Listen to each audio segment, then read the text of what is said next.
Here are some bad, or maybe not so bad, but questionable social habits you may have. So, to state the obvious, of course, is a lack of manners, lack of eye contact, interrupting people. But I did want to bring this one thing into light, and that is when I noticed that when I talk to people for the first time, 60% of them, 70% of them, when I say something maybe about my personal life, nobody asks questions. Of course, a lot of people are polite enough to listen and not interrupt when I am speaking, but as soon as I am, they change the subject or they go back to talking about themselves. And it really leaves me hanging, kind of like, is what I said meaningful or was that interesting to you? It can be really affectionate and it can a question about what the person just said, or kind of like a question that makes the speaker, like me, the speaker, would make me reveal more information about the topic. It really does feel like a compliment, and in a compliment, and it's affectionate. Like this person cares about me, and it can put me in a better mood to be more willing to listen to what they have to say rather than just kind of being tense or kind of rubbed the wrong way. The next one is so awful, but it's so easy to do, and everybody does it, unfortunately. But it's censoring yourself around the around new people that you meet. For the for first of all, really, um, these like you're acting like someone you're not, and then all of a sudden you find yourself being friends with this person, and you around them you're not even like who you are, and you notice that the person that they are is not really someone that matches with you. And this has happened to me firsthand, where it's kind of like, how do you get out of a relationship with like that rather than just slowly like falling apart? It should be where you completely express yourselves. Authenticity and being genuine is so attractive, especially like I mentioned. I feel like everybody does this. I feel like when I meet anybody nowadays, everybody's pretty much the same. Everybody wants to stay polite, but I never really get. It's hard for people to open up. People open up so much more slower, maybe, like I feel these days, and I wish I got an idea of who I'm dealing with much faster. Um, and I try to think of it as like this, like when you are acting yourself, you are like giving a gift to the person you're expressing yourself to. You're giving them an opportunity to discover or observe maybe who they might like, or what they might like in a person, what they don't like, how they handle conflict, how they handle jealousy. Like if you feel so comfortable to express anger and jealousy of your own, I think, with everybody being so polite, nobody knows how to deal with these things anymore. um, it's really awful. We should all give each other the opportunity to strengthen the way that we socialize with each other.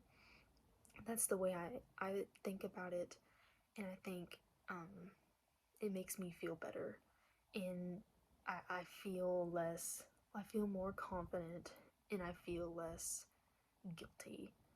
You know, always be yourself. You are such a gift to the world. Your presence, your personality, everything. You have so much to offer. The next one is not allowing roles or ignoring them. So really in a group setting, I think it's so powerful to notice the strengths in everybody. The strengths, the weaknesses, the gender roles, the gender abilities, to really go out of your way, or especially if everybody is trying to do this together. Everybody kind of has a sense of belonging, a clear sense of belonging. It's kind of like, have you ever heard, for example, like you have the mom friend, the entertainer, or like the class clown, kind of like these like social roles in a setting or environment where there's a bunch of people. I think you can, when you recognize these roles and you allow people to act in their roles, the group flourishes so much better, especially acknowledging when there is a leader in the group. I want to say that I am guilty for this. Um, Not so much recently, but really in the past, I would completely shy away from socializing with the leader. I would even, like, if there was a group of friends that I wanted to fit in with or I wanted to belong with, I would kind of focus on the outer, the outer people, maybe the other wolves, and I would never really go out of my way to make a good impression on the leader. And I found that maybe because I did this, I never stayed friends. I never stayed a solid member of the group. Um, Probably because the leader felt this kind of distance from me, and it happened every single time. And it's really easy maybe to even kind of assume that the leader wouldn't find you to be a good friend. It's really easy to assume that you don't fit in, but if you don't even try, of course you won't. So I've really started challenging myself to um, observe and to, you know, scout out who is the most powerful person in the group that you're trying to fit in with, and really make a good impression on them and try to be close to them. Like, if you do have an outer wolf friend, be friends with them, but don't forget about the leader and don't ignore their role that is so present. Kind of to add on to the whole role thing, and I'm really not trying to give romantic advice, but this one is never going to your friends for emotional support. It's like maybe these days people always go to their significant other for this. And your significant other, that is a ton. I just feel like that's a lot to put on one person. Your significant other, definitely in that emotional field, can handle so much more can handle so much, seemingly, because they make you they make you happy, and they give you all these wonderful feelings, the highest of highs and lowest of lows. But I think that it would be a good balance to kind of um depend on your friends for some of that too. And I don't see people doing this, and then they get mad when their significant other can't handle it all, or if their significant other feels a little bit burnt out by this. Like, don't forget that your friends can offer you support as well, and you can have intimate, close emotional relationships with your friends. If you didn't think you could, you can, and you should. Um, this, these are maybe like little things. Um, Maybe just these are things that people don't think of, but me, I forget to ask people their name. And when I forget to ask people their name, like it's like strangers, it's kind of like I completely forget the encounter at all, because I don't have a name. I don't have a name of the person to put it to. It's just kind of like, oh, that was just someone. I mean, it could have been as much as I just saw that person on the street and didn't even talk to them. But when I ask them their name, and I have a name to give to the interaction that we had, it is so much more memorable. So maybe this is just something that I do, but if you like it that I don't do, but if this is something that you don't do, ask people their names. You'd be surprised like how much longer like that memory stays, or how much more like effective and meaningful that memory becomes. Um, not thinking like people like not thinking to introduce your friends to other friends that you have, a lot can come out of this. A bigger friend group, your role in the group can be more respected, like you can be more higher up in the group because you are closer with that much more people. Always look for ways to expand. Always look for how to network, how to get people to know each other, to just have a little world, um a world, a social world.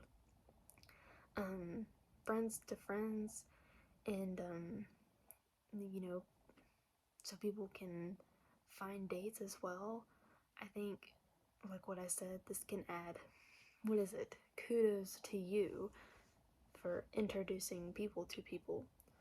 The last thing I want to mention is also so bad, like what I said with censoring yourself upon meeting new people is so bad. This one is also, this is maybe the worst, and I'm gonna end it with this one. But socializing with the intent to gain something from the person you socialize with. This is awful. Some people just socialize to with the idea that after the end of this interaction, I'm going to get this girl's phone number and we're going to become boyfriend and girlfriend. But you can't go into socializing with somebody new or at all with anybody, because it's kind of like you set yourself up for disappointment. You have to go in completely open for anything, and to think that you don't gain anything but just practicing being kind and practicing putting yourself out there. Um, this is, and it's kind of like when you expect something out of it too, the whole interaction is like nervous feeling. Um, it's not confident because it's kind of like it's all you can think about.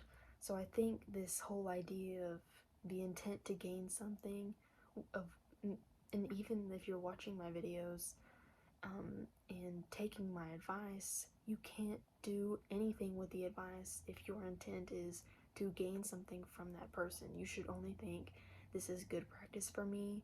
It is a good thing for me to have strong social skills. But going into it thinking this, it just kind of always ends up bad.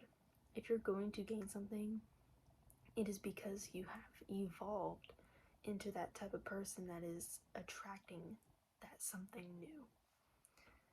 Thank you guys so much. I really hope this helps.